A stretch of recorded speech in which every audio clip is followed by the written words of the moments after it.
Om Sahana Bhavatu Sahanau Bhunaktu Saha Viryam Karavavahai Tejasvinavaditamastu ma vidvishavahai.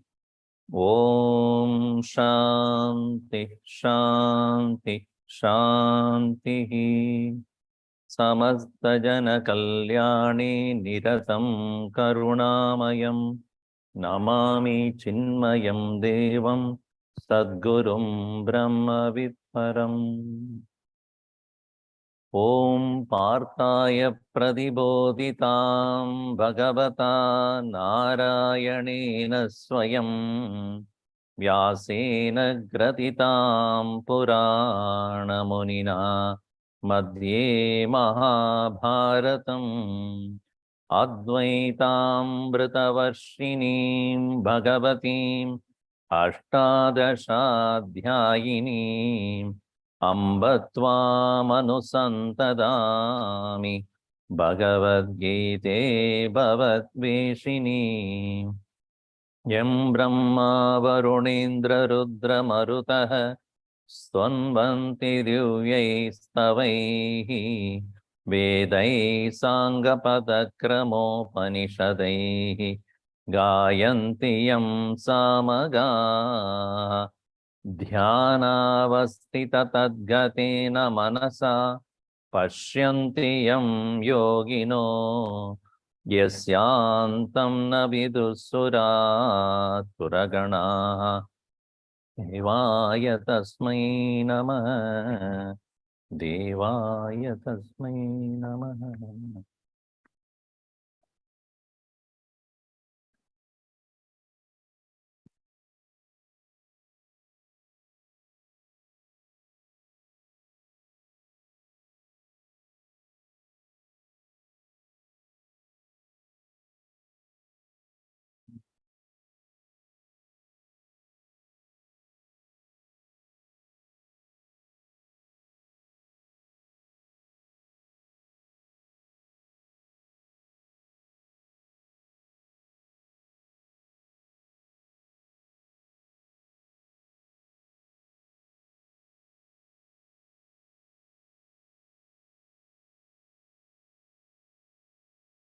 Verse number 10.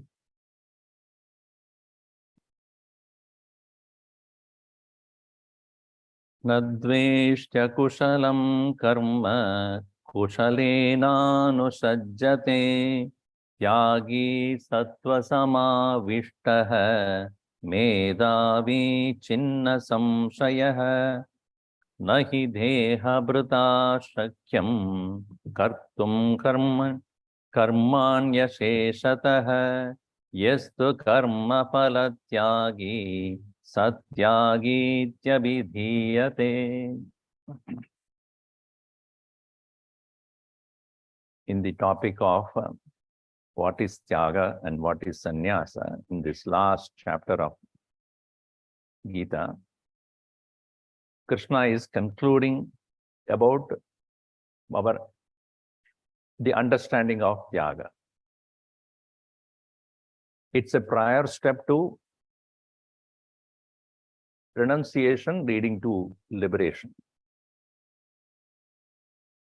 Tyaga is removing our attachment to the results of our action, even when they are performed as worship of God, for mental purity and concentration, etc. Many people do the puja as a celebration. No doubt it is good, especially during now this season of festivals. A lot of dance going on, not abide dance. Abidance means to abide in our higher self. Yesterday also we had a Durga Puja here with some other private people. Dance, oh dance. So, in the name of celebration, yes, we need to do all that. But that was not the original objective of the teachings. The teaching is meant for our mind to become calm and quiet.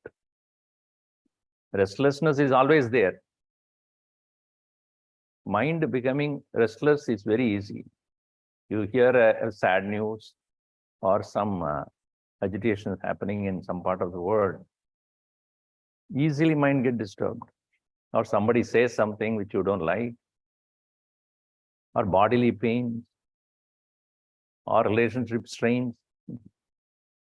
Restlessness, you don't need a reason, it gets disturbed. But to become quiet and calm so that our mind can remain in one with the highest truth, which very few people even attempt.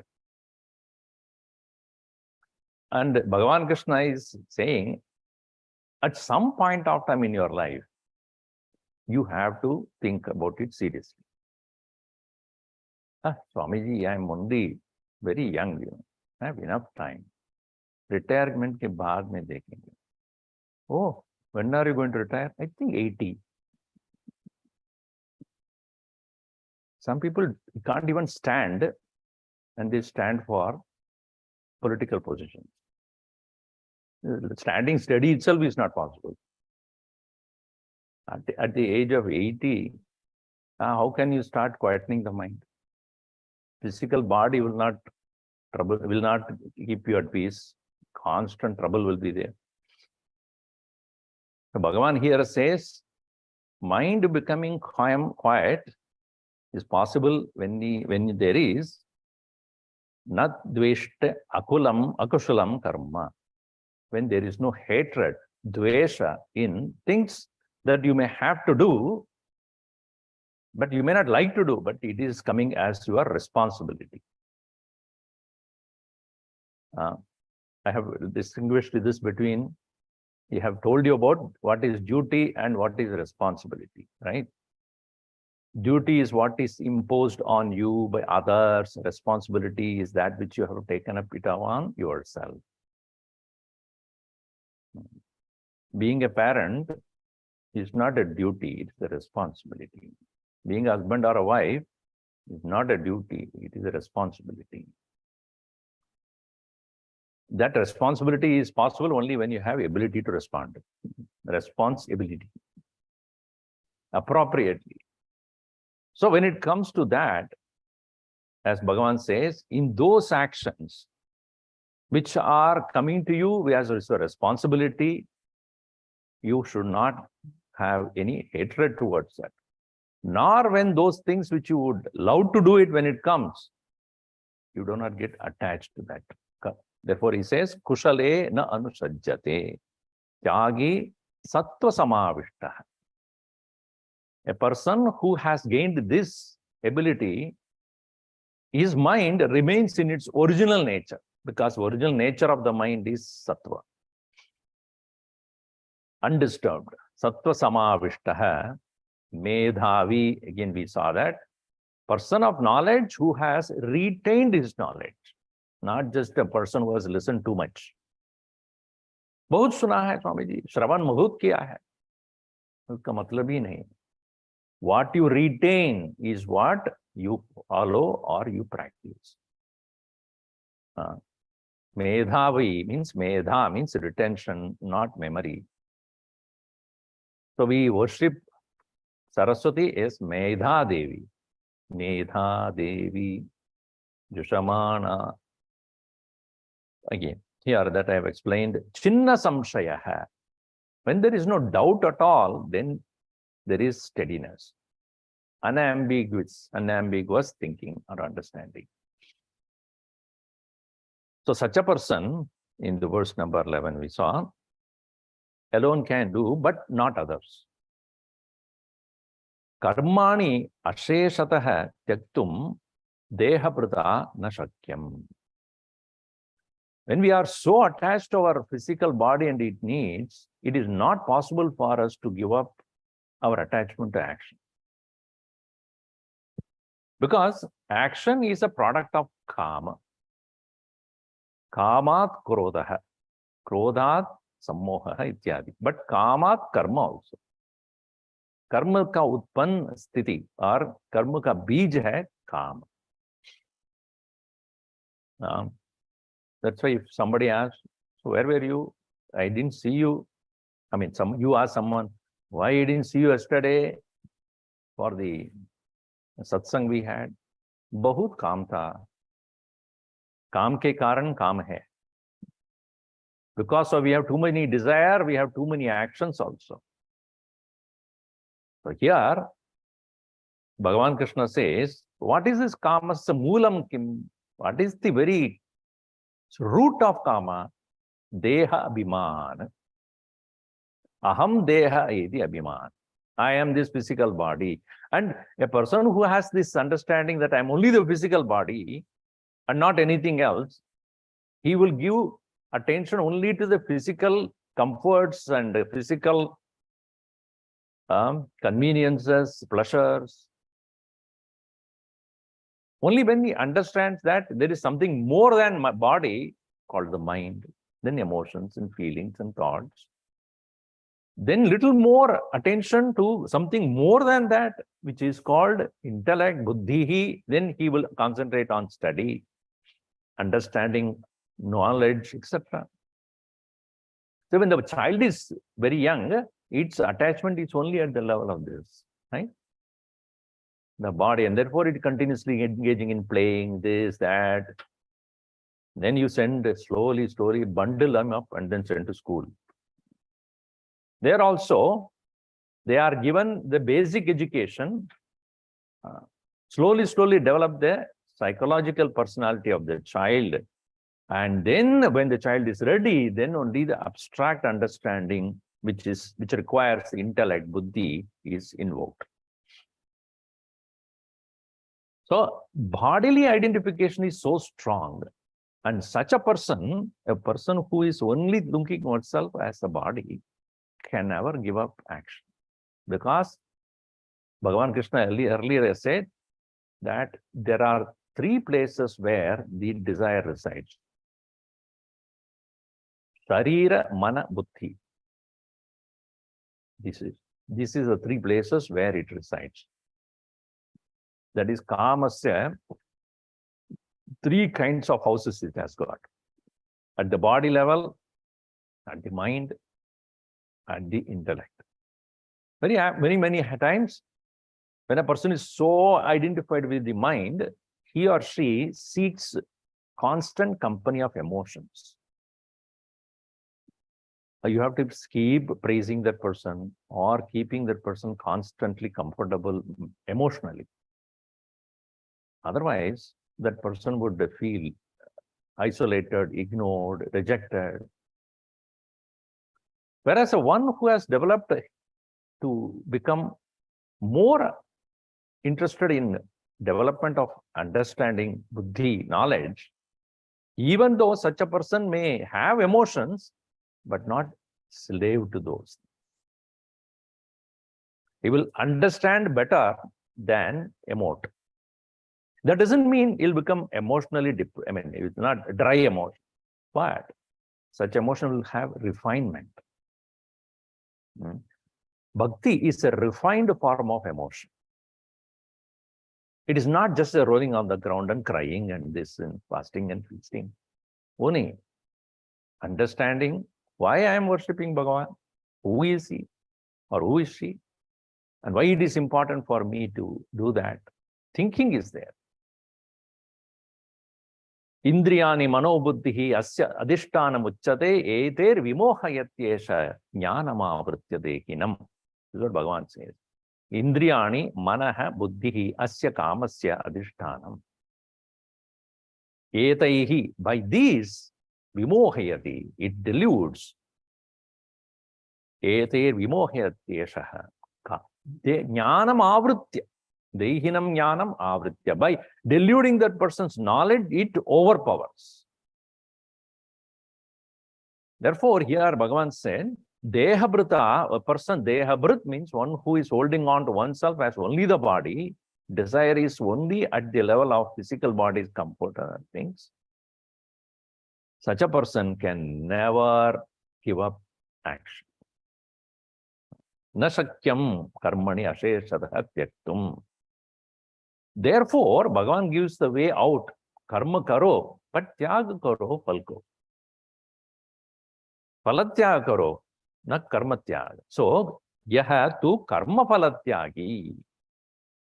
One who is able to give up the result of action, satyagi iti abhidiyata. He is a person who has really grown up. So, action we cannot stop. So long as we are alive, we have to do action also. Sharira yatra bhijate na prasiddhyeda karmanaha. Earlier, Bhagavan said, there is, even to take care of your body, you need to work. So whether you are working for mere comforts and conveniences and pleasures of life, or are you working because this body is a vehicle, I have to take care, then that action will be only at the level of fine-tuning the physical body for it to be healthy, but not too much attention on its demands. Bhagavan Shankaracharya says, Kshut vyadischa chikitsyatam. Hunger and thirst should be treated like medicine. Sickness. And for that, bhiksha aushadam iti bhujyatam. Eat the food as a medicine. If you don't eat food as a medicine, you will eat medicine as the food. It's as simple as that. All the doctors survive because of our mistakes only, right? If we are all very careful, then what will they do? If everybody is abiding by the law, what is the use of all the liars? Liars. Because everybody is abiding by the law, then liars have no place. If everybody is healthy, then doctor, what can you do? So, karma palatyagaha yaha karoti sa tyagi.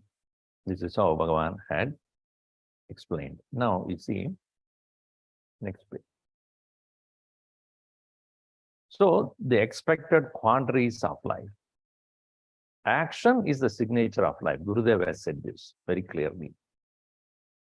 As long as we live in the body, giving up action is not possible. Even to maintain the body, we need to act. We live in an interdependent world.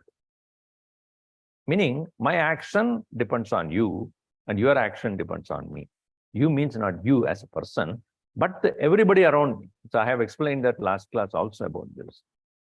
What we do and also what we don't do, both affect others around us. We don't see it, but it does happen. Every part of the body is important for, like any other part of the body. You cannot say one part of the body is important, another one is not, because completing a task includes all aspects. If the body is healthy, every part of the body is doing their part of the work. In the same way, a society to be healthy, each one of us, what we are supposed to do, we should do it. Even in a family also. Somebody works, somebody shops. It's called workshop. So somebody cooks, somebody washes the dishes. Something has to be done, otherwise it will not complete. Somebody cooks, somebody eats also. So everything has got a reason where it is. Bedroom is also there. Kitchen is also there. Dining is room also there. And the toilet is also there. Restroom is also there. That is necessary or not? Eating is there. Going is also there. Yes, it is necessary. So every part of the body has to function according to their field of activity. Every person in the society also must do their work according to their ability and knowledge. And that Bhagavan has clearly said, Swadharme nidhanam shreyaha paradharmo vayavaha. Do your part. So what we do also is influencing others. What we don't do also will. This is called the interdependent world. We are not independent. We are interdependent. So one must understand the difference between dependency, independency, and interdependency.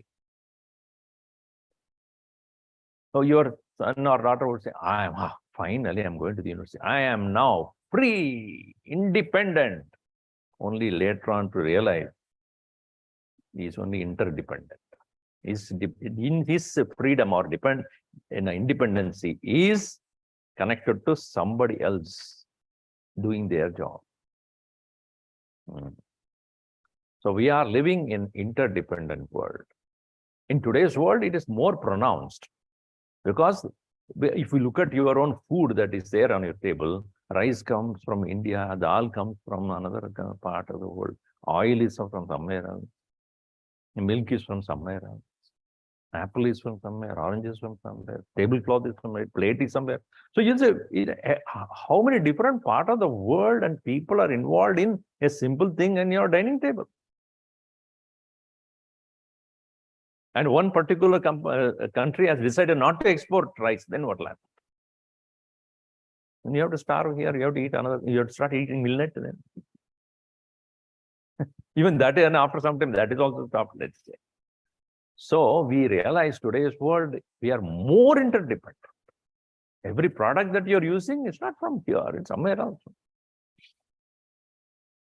Now, as long as we live in the body, we cannot help but engage in action. But then, Bhagavan Krishna very clearly said, Ye tyagi bano. How is that possible? So, what is the solution about this? About what? About becoming slave to action. So they restructure the attitude towards what happens in your life. Restructuring, organizations do restructuring. After some time, they suddenly find you are not required. Restructure. Unless you are competent to do something else, I think you have to let you go. Why? Because you are not competing with the required skills. You have to develop your skills. So here, we have to constantly reconstruct our attitudes. That is what is really called maturity or growth. That's why I said, no, children come here to learn in the Balvia classes. Children grow, parents don't. Because unless they learn, there is no growth. So here, first thing is, what you do results in failures and misunderstandings. Let us say, if your action results in some kind of a failure or understanding, what should be your attitude? Usual attitude is what? Anger, frustration, unhappiness, feeling low. Now you understand, therefore, the reason, then you understand the reason, then you change the attitude. No one can decide the result of one's own action, as every action depends on many unpredictable situations and participation of many people. So the attitude should be, do the best, leave the rest. Don't react. Doing the best and leaving the rest is a very, very important way to keep our mind calm. Because if all of us want to be successful, but not all of us can be successful. In a race that is run, only one can be a winner. And when many people are involved in a task, the failure possibility is very high. If you alone are doing,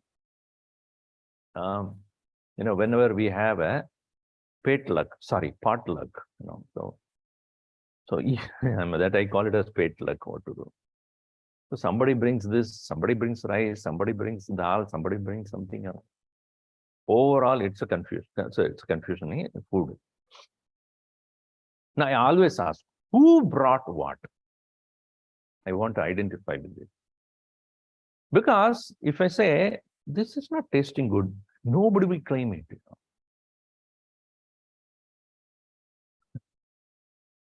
When one person is there, obviously, he or she is the one who is to be the victimized now. When it's potluck, they will look at each other. I don't know who brought it. It was their Swami. We don't know who brought it. Now, why I'm saying is that when many people are involved, the possibility of failure is high. So every action has got many components. He will talk about it in the next part. You see, Bhagavan Krishna is going into the details of karma because that's what he wants Arjuna to finally do. So he has to explain. So every action has got many components, and if I am alone is the person who's doing, the predictability is very high. Because it depends entirely upon how well I do. But even there, my karma is not only what I do, what I have been doing or what I have done is also included here. These vasanas are of two kinds. One is what your impressions have been for the past so many lives. Also, it includes what you have done.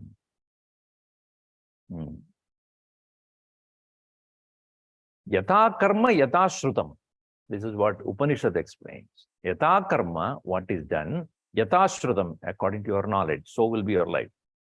So, when I engage in bodily action, not only according to my vasanas, I do my actions, no doubt, or my skills, etc. But this includes the results of past actions.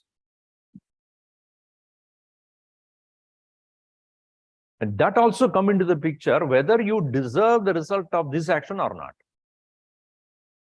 If I do an action, because I cannot do anything without thinking about the result first of all. So having decided this is what I want to achieve, I do the action accordingly. But whether I deserve the result or not, who decides? I. Then everybody will be successful. Even if you are doing the best in your world, in your life, if you don't deserve according to the past actions you have done. Let me give you an example. Before I came to the talk, I scolded somebody. Just an example, and I did not do anything. Scolded somebody for whatever he or she has done. Now that person is in the audience. Now, even if I am talking the sense, the most interesting subject, that person would not understand. What I want is that person to understand the subject matter. She would not understand because what I did in the past. Right? So, the external world reacts to what you did in the form of giving you the result or not, even if you have done the best. So this component is unknown. Later on, Bhagavan talks about it as Daivam, unpredictable. This unpredictable part of it is what actually plays a very important role in deciding the results. All prayers which we do is only for making sure that we become forgiven for that which is unknown. You see, even if a person does the best, even such a person has to do the prayer. For what? Sarva Vigna Harta hai, though. Vigna ka Harta kaun hai? So when we worship Ganesha, Dukkha Harta, Sukha Karta.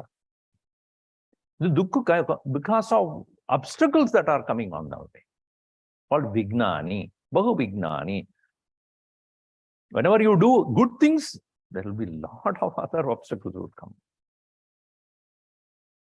Supakaryeshu Bhagu Vignani. In doing good also, there are very many obstacles that may come. So these obstacles are none other than the actions of the past coming on your way to enjoy the result.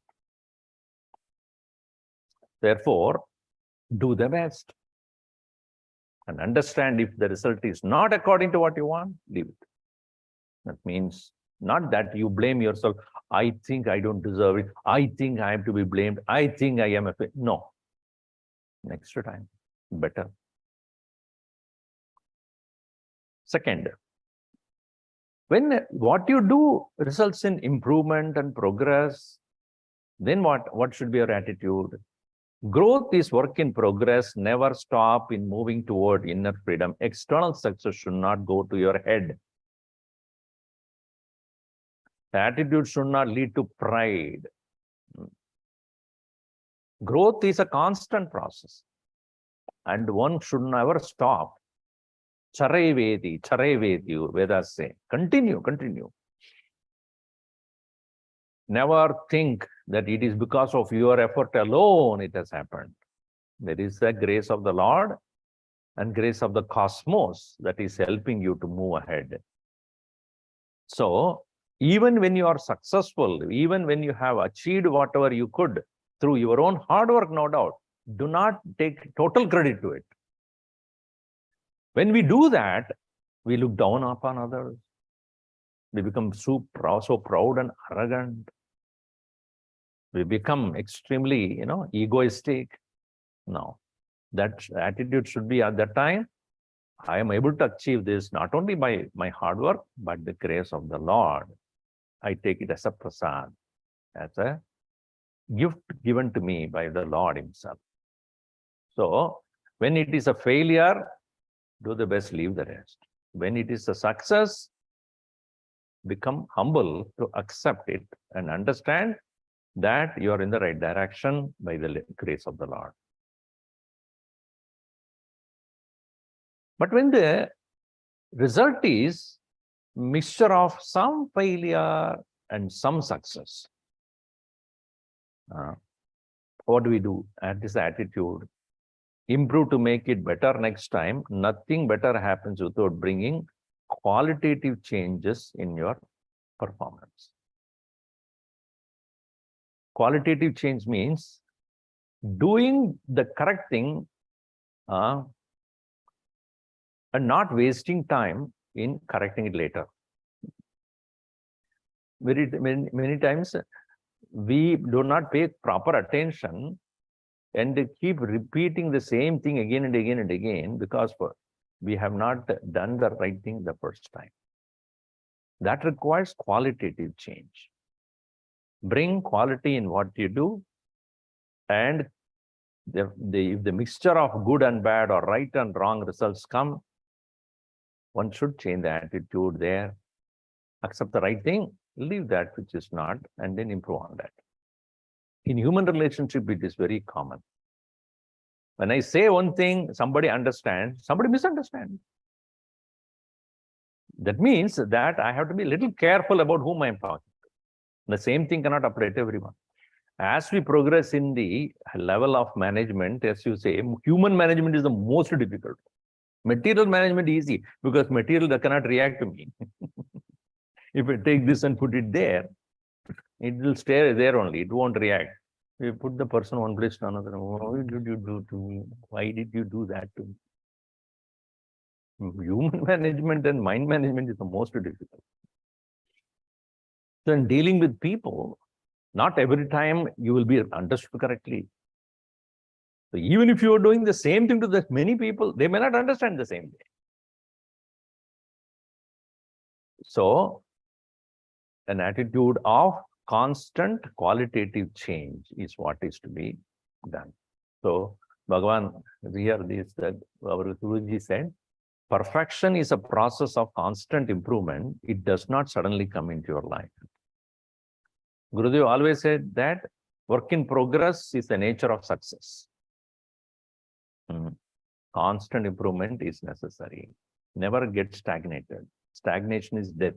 Movement is life.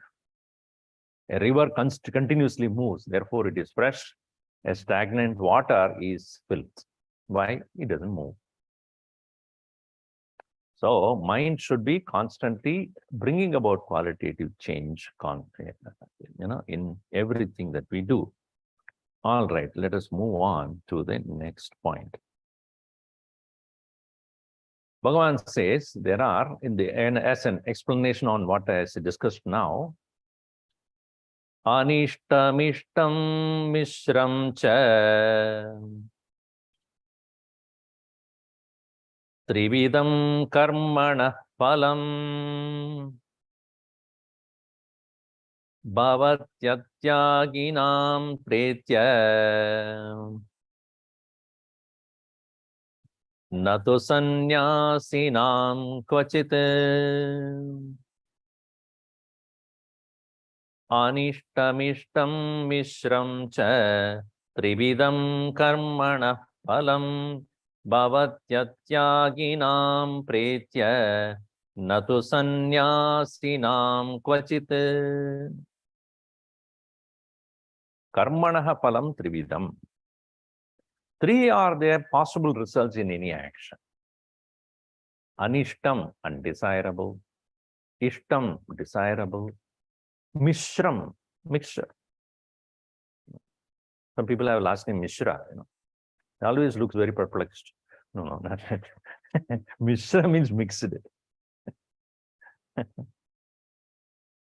So, Anishtam means undesired, not favorable. Ishtam, favorable, desirable. Mishram cha trividam karmana phalam. As we have seen. One person asked last week, I was somewhere else. That person asked, Swamiji, when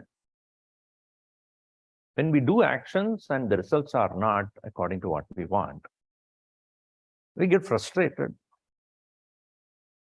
So what do we do about that? And she said, I am not a person who is like, give up everything and walk away, and that's not possible for me. No, I am definitely disturbed by what the results that come. What do I do? I said, there are three ways to handle this. Number one is, as I've explained, a karma is involved. Your past is influencing the present. In the tradition of Hinduism, they talk about the movement of grahas, planetary positions also.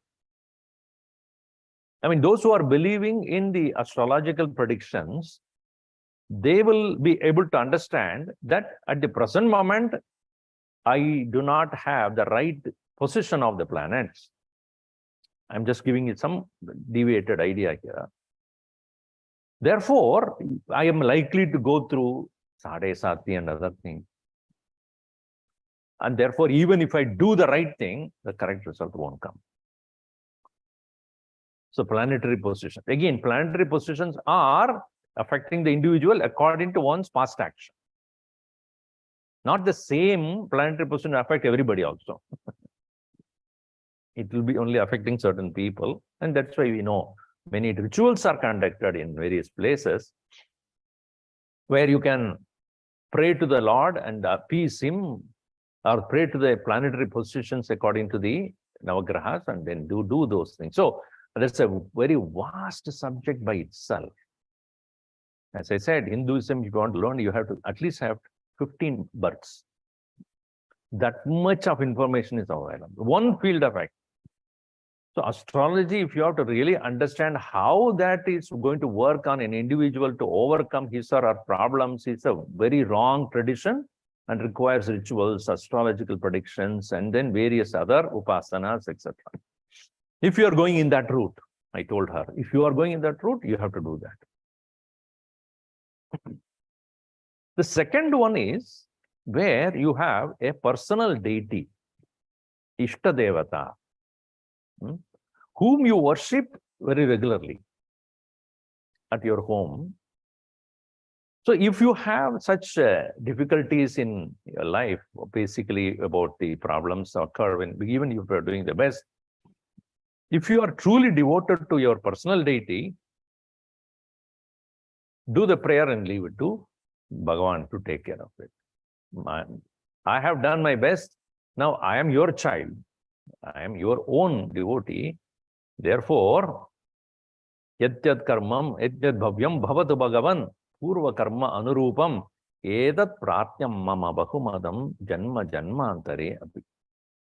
Whatever has to happen, let it happen according to my past. My prayer is that may I remember you constantly without any doubt, so that I may be protected in spite of what is happening there. He's not correcting the situation. He's finding a solution through surrender to God. In the case of a person, the previous one, he's trying to achieve a solution through karma.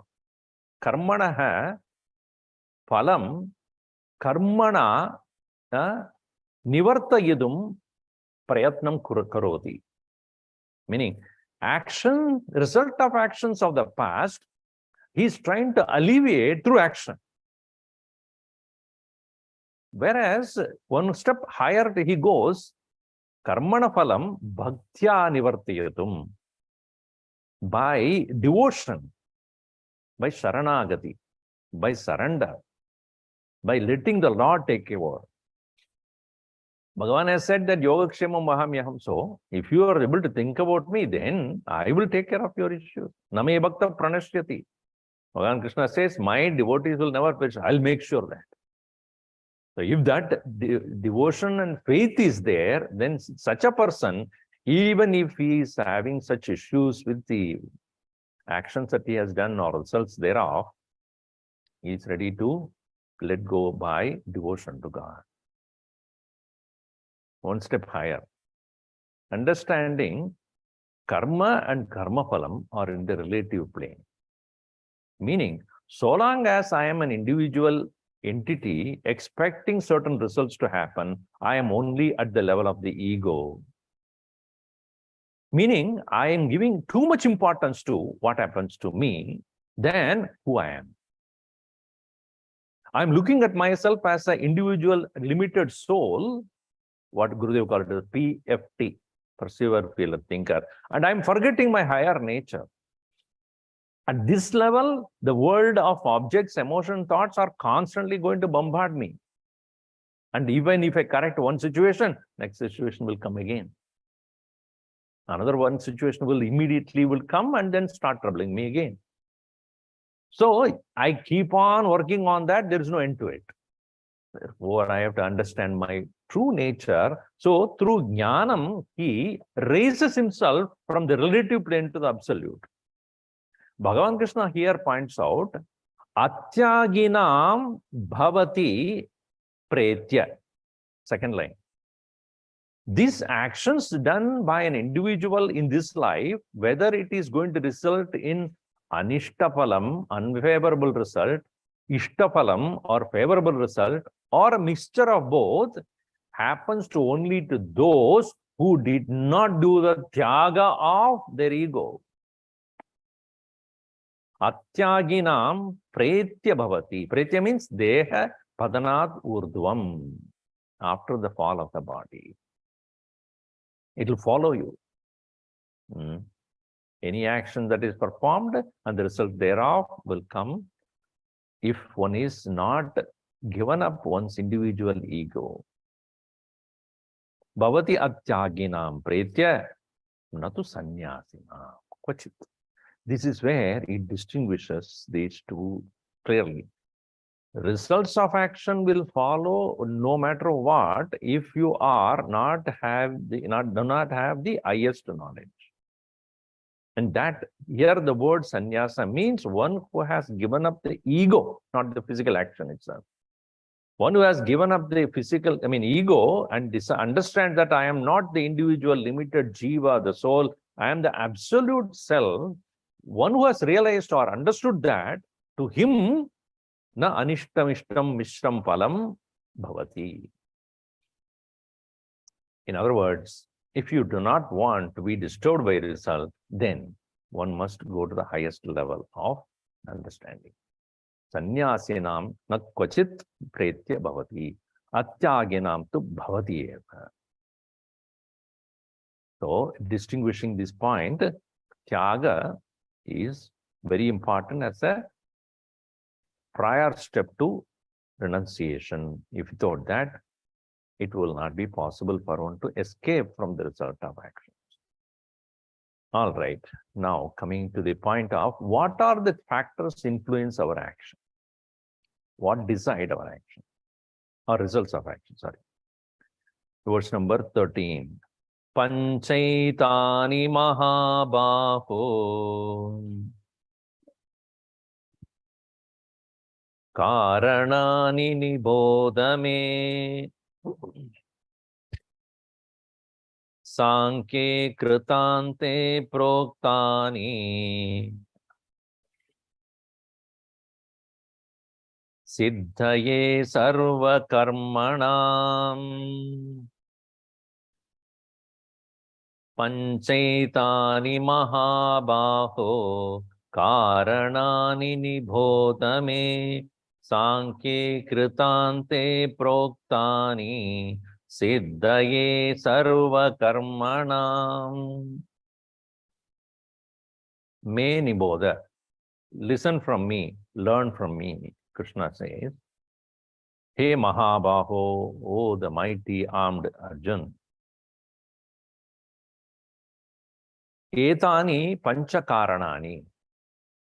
These 5 factors, 5 causes are there. Sarva karmanam siddhaye.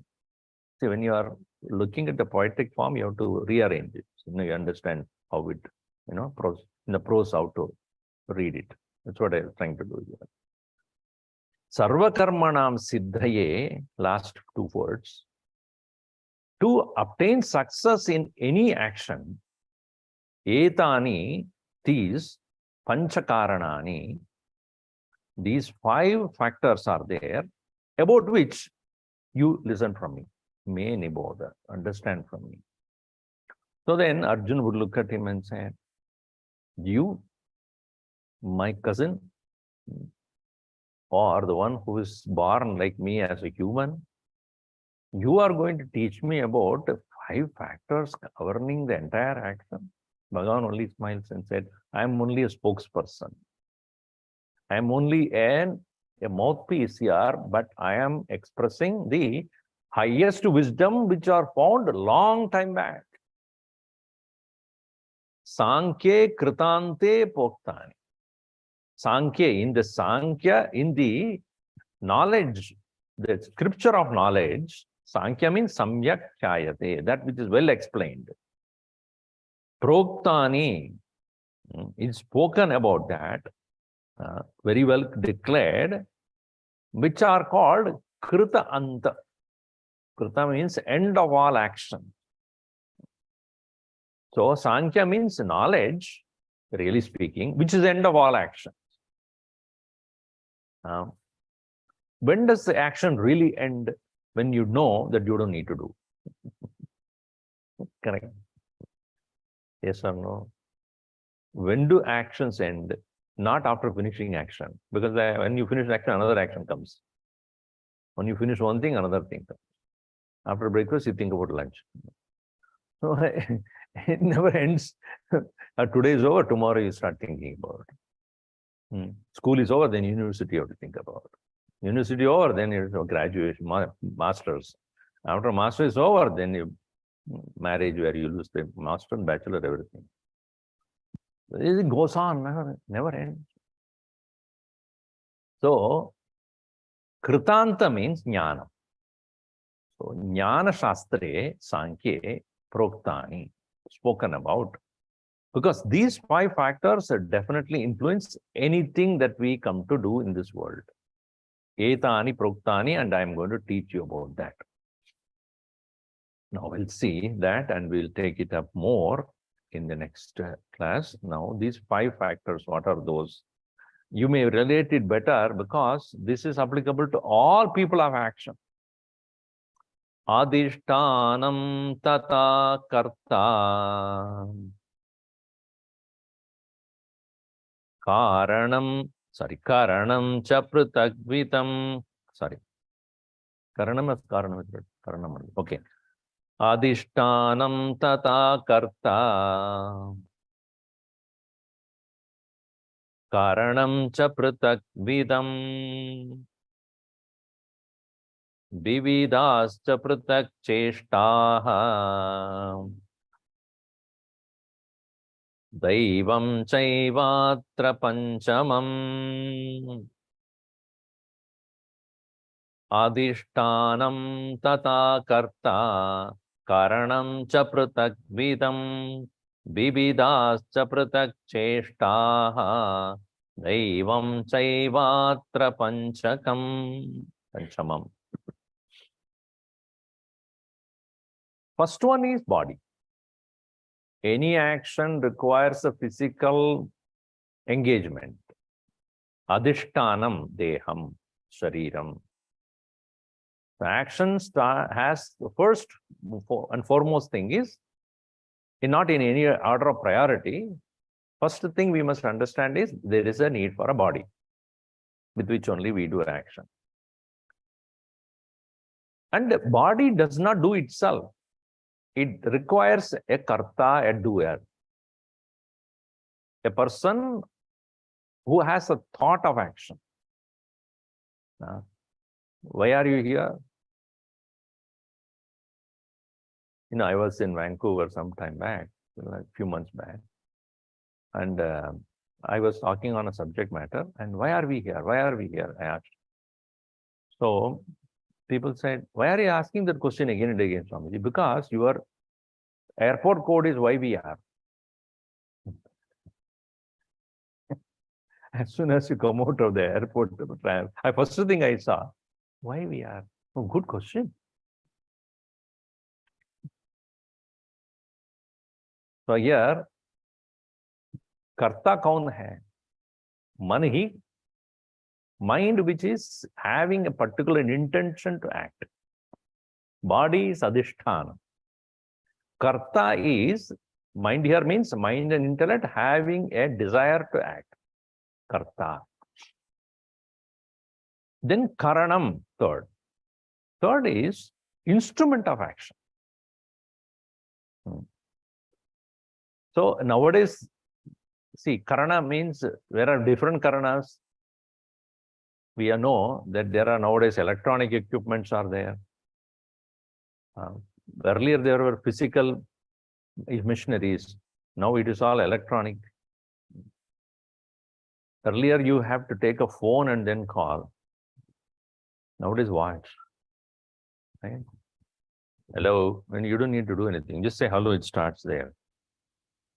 Or you want to switch on the light also. Alexa. So I hope it doesn't start here somewhere. So the karanam can be a physical thing or some electronic thing. So these are all instruments of action. Then the fourth one is pratak cheshtaha, vividaha pratak cheshtaha. Various activities of the senses. The sense organs are also important in accomplishing the task. A task requires you to see it first clearly and then hold it by the hand or talk it by the... So karmendriyanis are involved, sense organs of action, sense organs of knowledge. 10 different sense organs are. But then finally one he says, Daivam. He puts one last bomb there. That which you don't know. That's what I was talking about of the past. Daivam. That is the most important factor which decides the result. More about it we'll see in the next class. Children are on the outside. Om sarve bhavantu sukhinah, sarve santu niramayaha, sarve bhadrani pashyantu, ma kaschid dukkha bhaved. Om shanti shanti shanti. Hari Om Sri Gurubhyo Namaha. Hari Om.